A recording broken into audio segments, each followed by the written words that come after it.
In a proactive move ahead of the second phase of elections in Assam, authorities intercepted and seized a significant amount of cash totaling Rs 2,50,000 near Ganeshguri. The seizure occurred during the routine operation conducted by the flying squad, emphasizing the heightened vigilance of election authorities to prevent illicit activities during the election period.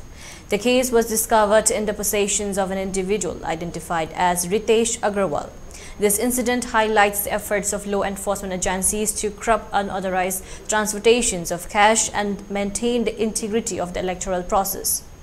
Earlier on April 10th, the Lakhimpur Flying Squad apprehended Jintu Hazarika, the personal assistant to the President of Assam Pradesh Congress Committee, APCC Bhupen Bora. Hazarika was found carrying Rs 5,30,000 in cash along with NE guarantee cards and foreign liquor bottles exceeding the permit limit at the Election Code of Conduct.